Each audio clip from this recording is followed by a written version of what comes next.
Bom dia, boa tarde, boa noite para você que está assistindo esta aulinha de Revolução Chinesa, tá?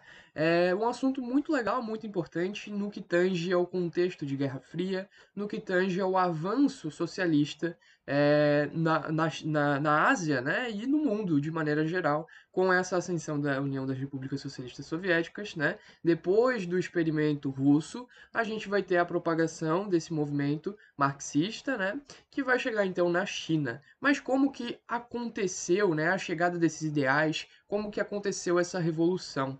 É para isso que eu estou aqui, né? Então, em 1949, a gente vai ter aí a Revolução Chinesa acontecendo, em meio, né, à Guerra Fria clássica, né? Os anos Truman, beleza? Vamos lá então, bora que bora. O que que vai acontecer? Primeira coisa que você tem que saber, né, são os antecedentes. O que que aconteceu antes na China? Qual é o histórico chinês para a gente chegar numa revolução socialista, tá? O que que vai acontecer? Primeiramente, a gente tem que ir lá atrás, né? Tem aula no canal da China antiga, bem antiga mesmo, antiguidade oriental, tá? Que eu já comentava naquelas aulas de como a China passa por um histórico de lutas camponesas, tá? Então, os camponeses, essa grande massa de camponeses sempre se revoltando com imperadores, com dinastias que se aproveitavam do povo, que tinham muitos privilégios, que não faziam o certo para a população. Então, a gente vai ter sempre um histórico grande de revoltas por parte dessas pessoas, tá? E isso já está dentro do povo chinês, né? O povo chinês é um povo sofrido que sempre teve, sempre foi aproveitado, né? Sempre teve gente se aproveitando desse povo e por isso a gente já tem então esse histórico de rebelião, de querer mudar as coisas, beleza? No século XIX, a gente viu na aula de imperialismo o que aconteceu com a China, né? A gente vai ter aí Guerra dos Boxers, né? A gente vai ter aí a Guerra do Ópio, né? A gente vai ter a Inglaterra entrando, né, na China, abrindo vários portos, né? Antes a gente tinha um só porto, o Porto de Cantão. Depois, com os tratados, né, tem o Tratado de Pequim, Tratado de Beijing, enfim, vários tratados, Tratado de Nanquim. Esses tratados eles vão fazer com que a China tenha que abrir vários portos, abrindo portos então para os Estados Unidos, Inglaterra, Alemanha, Japão, todos esses países entrarem e fazerem o seu imperialismo capitalista, tá? A China então vai se tornar um país aberto a essas nações que vão se aproveitar da maneira que querem, né? A Inglaterra vai vender ópio para a população chinesa, que vai entrar em situações precárias de vida. A gente vai ter a Alemanha entrando e construindo hotéis. A gente vai ter Estados Unidos fazendo comércio bem vantajoso para eles. Então a China ela está sujeita a esse domínio ocidental mais o Japão, né? Beleza?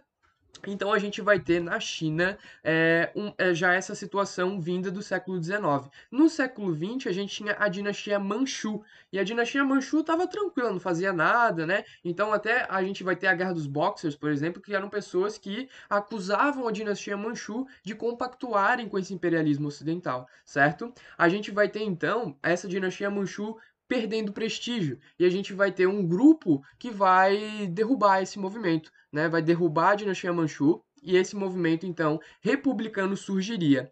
O líder desse movimento foi Sun Yat-sen, tá? Foi o criador do Partido Republicano, né? O Partido Nacional do Povo, também conhecido como Kuomintang. O Kuomintang ele vai nascer em 1912, tá, galera? Ele nasce antes do Partido Comunista Chinês. E o Kuomintang então foi essa reunião de pessoas cansadas do imperialismo ocidental, cansadas da dinastia Manchu deixar, né, os abutres chegar e comer a carniça, né, eles cansados de ser alvo desse imperialismo selvagem, vão se unir para então derrubar a dinastia Manchu. Beleza? O que que vai acontecer? Dentro desse período, né, dentro a gente vai ter a derrubada da dinastia Manchu, sobe uma república, tá? Uma república do Kuomintang, e essa república vai ser muito instável. A gente vai ter golpes, revoltas, crise, vai ser um caos, tá? E a gente vai ter então grandes latifundiários controlando a situação na China.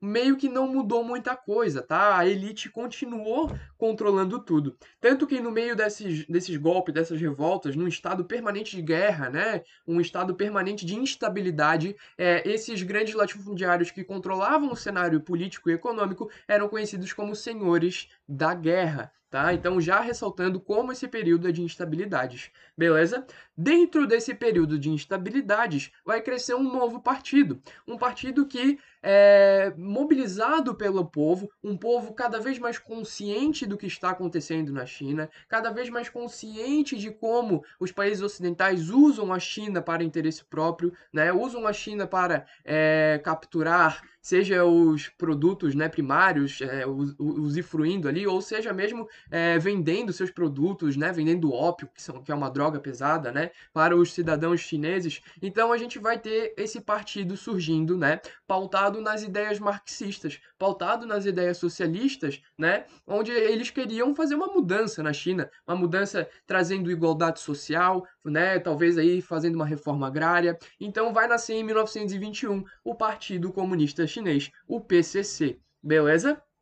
O Partido Comunista Chinês, em um determinado primeiro momento, ele vai acabar se aliando aí com o Kuomintang. Por quê? Porque a gente vai ter o Japão, por exemplo, né, querendo a todo momento entrar na China, né? O Japão ele quer aquela área que é a Manchúria, que a gente já viu na aula de Segunda Guerra Mundial, o que é a Manchúria, né? Então, o Japão ele tá a todo momento querendo entrar na China. Por isso que o PCC vai se aliar com o Kuomintang, né, para expulsar os estrangeiros e depois eles brigam, né? Quando o nosso inimigo em comum estiver fora da jogada, nós voltamos a disputar, beleza? Então a gente vai ter o PCC e o Kuomintang aliados, tá? A gente vai ter aí o Sun Yat-sen vai deixar, né, o Kuomintang, ou vai morrer, enfim, mas ele vai, então, a gente vai ter uma renovação. Agora, o líder do Kuomintang é o Chiang Kai-shek, beleza? O líder anterior, o Sun Yat-sen, ele era bem adepto, né, dessa política mais de apaziguamento. Beleza, vamos se aliar aí com o PCC, né, para tentar expulsar os estrangeiros. Mas o Chiang Kai-shek, ele não era dessa ideia. O Chiang Kai-shek, ele era um pouco mais revoltado, né? Mas ele queria mais guerra, né? Ele não tolerava fazer pacto com o PCC. Não existe isso. O Kuomintang não pode fazer pacto com o PCC. Beleza? Então a gente vai ter uma mudança da postura do Partido Nacionalista, né? Do Partido Nacional do Povo. A gente vai ter então o Kuomintang começando a perseguir os comunistas, perseguir esse movimento socialista crescente na China, tá? E de 1927 a 1934 a gente vai ter um massacre dos comunistas, beleza? Esses comunistas eles vão acabar fugindo, né, das áreas centrais para outras, né, mais periféricas, para tentar, né, enfim, para sobreviver. Aqui eu trago para vocês os símbolos, tá? Aqui o símbolo do Kuomintang e o símbolo do PCC. Beleza? Esses líderes, né, essas pessoas que eram do PCC, vão acabar fugindo, né, para as regiões mais interioranas da China. É o que fica conhecido como episódio da Longa Marcha, que vai de 1934 a 1935. Beleza? Esses líderes do PCC vão se refugiar numa província chamada Shinsei, tá? Então aqui a gente tem um mapa mostrando como que foi, né, esse avanço da Longa Marcha, né? Eles começam aqui perto de Guangdong, Fujian, né, Yangtze, eu não sei muito bem, né, mas enfim, depois eles vão aqui para Guizhou, Hunan, né, passam aqui mais para o oeste, passam perto de Sichuan, né, Sansu, e aí eles chegam em Shanxi, né, aqui que Shanxi, mas eu imagino que seja Xinsei, que é o que você encontra nos livros didáticos, beleza? Talvez esteja traduzido aqui Xinsei, né? Enfim, a gente vai ter então esse refúgio em Xinxei, que fica no norte da China, né? De onde eles vão então começar a fortalecer esse movimento. Lembrando que aqui mais no sudeste, né, eles estão sendo perseguidos pelo Kuomintang. Então eles acabaram tendo que ir para o interior para fugir, para tentar se organizar, tá? Então a gente vai ter, né, de Xinxei o PCC começando a se expandir. O PCC ele vai se expandir aos poucos, tá? Até porque ele está sofrendo forte repressão. Beleza? E a gente vai ter, então, por onde eles passam, eles vão começar a fazer reforma agrária, começar a distribuir, né, dinheiro, comida, terras para as pessoas, né? E essas pessoas vão começando a gostar muito do PCC, né? Poxa, antes eu estava aqui na miséria, tinha que trabalhar para o grande senhor da guerra, que a gente viu lá na época do Komitang como é que era, né?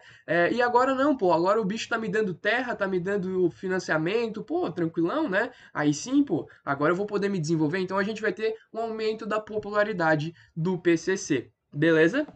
Em 1937, né, lembrando que o Japão ele tá, né, querendo a China da maneira que ele quer. O Japão já tem a Coreia, né, o Japão já domina algumas ilhas do Pacífico, o Japão já invadiu a Manchúria. Em 1937 o Japão invade a China, tá? E aí a gente vai ter o Kuomintang chegando pro PCC e falando assim, ó, cara, beleza, eu sei que eu exterminei vocês, eu sei que eu matei vocês tudo, mas, pô, vamos ajudar aí, né? O Japão não tá com sangue nos olhos, a gente tem que, né, vencer os japoneses.